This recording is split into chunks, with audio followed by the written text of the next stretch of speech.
kita cuba untuk menaikkan tahap pembacaan komik daripada kanak-kanak, dewasa dan genre-genre yang sesuai bagi mereka. Kalau mereka membaca komik untuk santai-santai, kami pastikan supaya penggiat-penggiat komik atau pelukis-pelukis komik akan masukkan elemen-elemen berbentuk kesedaran, berbentuk ilmu dan berbentuk jati diri dalam mana macam kita baca komik-komik di luar seperti komik Jepun kan. Macam Jepun dia bila dia tengok kebanyakan remaja-remaja, kanak-kanak dah sudah ada kelemahan dalam diri mereka, dengan komik mereka dapat motivasi yang tinggi. Dan itulah kita cuba terapkan dalam pengkarya-pengkarya supaya komik itu menjadi wacana yang berilmu. Dan kalau boleh, komik adalah tidak lagi dipandang sebagai bahan-bahan bacaan yang melalaikan. Sebab kadang-kadang yang dulu-dululah kita tengok bila komik-komik ini dikatakan boleh merosakkan, boleh melalaikan. Tapi itu kita cuba tukar persepsi itu supaya bila baca komik kita akan dapat lebih daripada apa yang kita gambarkan. Bila adanya komik-komik terbaru, macam baru ni komik sukun kan. Komik sukun sebenarnya kalau kita tengok dia macam walaupun satu pengkarya yang agak otai, tapi bila dicetak kembali bukan karya lama tapi karya-karya baru beliau, dia mendapat sambutan yang agak hangat. Daripada 3 minggu saja 3,500 kopi telah terjual dan sekarang diprint balik, dan komik menjadi peranan untuk mewar-warkan benda-benda tersebut. Jadi ini sangat membantu, dan saya ada dengar juga daripada BTS pun dia kata dia punya jualan komik agak meningkat masa keadaan yang, kalau orang katakan, keadaan yang meruncing ni juga. Tapi sebenarnya macam tu. Sebab kita dalam komuniti, kita ada komuniti komik-komik yang lain, kita cuba saling ketengahkan daripada orang tak tahu jadi tahu. Sukun ada keluar komik terbaru, yang ni ada komik terbaru keluar. Jadi walaupun macam kita terlepas pandemik COVID-19 ni, dia agak menghalang macam ada event-event macam pesta buku, tapi bila kita adanya macam inisiatif-inisiatif buat pesta buku komik online ke apa, benda tu dapat sama-sama menaikkan jualan komik. Kita ada cara lain, kita cuba untuk dapatkan balik momentum jualan komik tersebut. Dengan pekomik setakat ni yang telah saya lalui, kita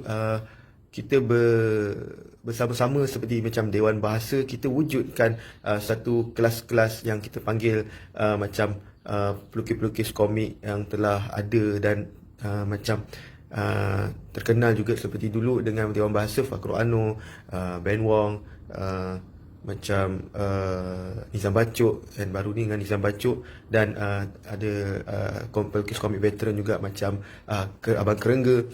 Jadi mereka cuba memberi taklimat tentang cara-cara pembikinan komik dan mesej-mesej yang perlu ada dalam komik.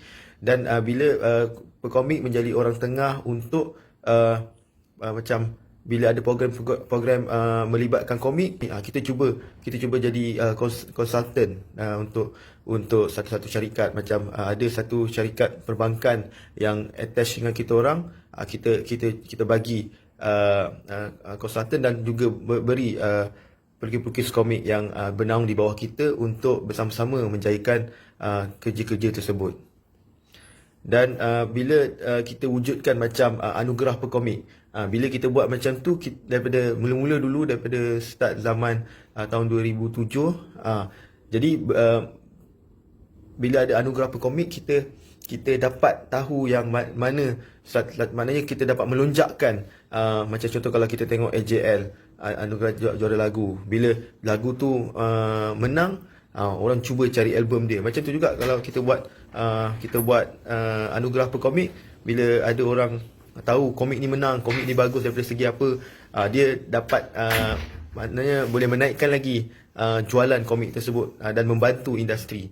Dan kalau kita kumpulkan juga komik-komik yang terbaru, jadi bila ada je anugerah pekomik tersebut, orang akan sentiasa tertunggu-tunggu untuk bersaing dengan penggiat-penggiat komik yang lain. Dan juga sama juga kita kumpulkan sebanyak mana publisher-publisher yang boleh untuk yang untuk bagi komik-komik diorang supaya dipertandingkan. Memang banyak rancangan. Sebenarnya bila adanya pandemik COVID-19 ni, kita rasa agak tersekat. Tapi dalam masa kita macam bila duduk rumah tu, kita akan fikirkan cara-cara yang boleh membantu untuk macam mana kita buat karya yang boleh melihat untuk dapatkan jualan-jualan tu datang kembali. Rancangan kita dalam masa akan datang, kita ikut selaraskan dalam macam kita tak boleh keluar rumah, tak boleh bergerak sana sini dan tidak boleh bersosial. Jarak, kita ada kena buat penjarakan sosial. Jadi bila ada macam-macam tu, kita cuba cari jalan lain, ikhtiar lain. Macam contoh, kita banyakkan penggiat-penggiat komik ni usahakan membuat video tutorial atau apa-apa yang menarik minat orang-orang lain supaya lihat. Sebab apa? Kebanyakan bila diorang duduk rumah, diorang akan tengok, dia hanya melayari internet saja. Bila melayari internet, dia akan rasa macam rupanya ada input-input yang lebih baik yang mereka pelajari untuk bahan-bahan yang mereka baca.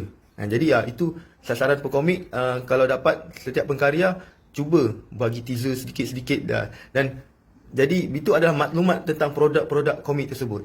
Dan kalau dapat kita nak wujudkan penerbitan yang katakan dalam kita buat dimensi komik ni, penerbitan yang daripada segi rating. Bila banyak orang baca komik tu dalam online, kita cuba terbitkan secepat mungkin karya-karya dengan bantuan publisher yang bekerjasama dengan kita. Jadi setakat ni akan datang, macam saya sendiri masa EP tu, kita cuba buat tribunal di mana kita cuba jaga hak cipta supaya apa yang macam kita daripada Mabopa, daripada kalau macam pekomik sendiri, pekomik adalah wakil daripada seni visual. Jadi daripada apa yang diorang pakai dalam untuk bahagian mengajar ke apa, kita akan kenakan bayaran untuk itu. Sebab apa? Bukanlah kita kata yang ni apa-apa ni semua ni untuk dapatkan duit, tapi setidak-tidaknya ada duit kat situ untuk pengkarya. Daripada mereka senang photostat tapi tak dapat apa-apa. Tapi bila kita bawah tribunal tu, sebab tribunal ni dia dengan kelulusan MyIPO dan WIPO. WIPO ni World Intellectual Property Organization. Jadi benda tu satu dunia. Kalau kata MyIPO kan terhad dekat Malaysia saja. Tapi kalau hak cipta tu keluar luar negeri atau diciplak ke apa, kita akan cuba bantu dan cuba selesaikan kes-kes tersebut.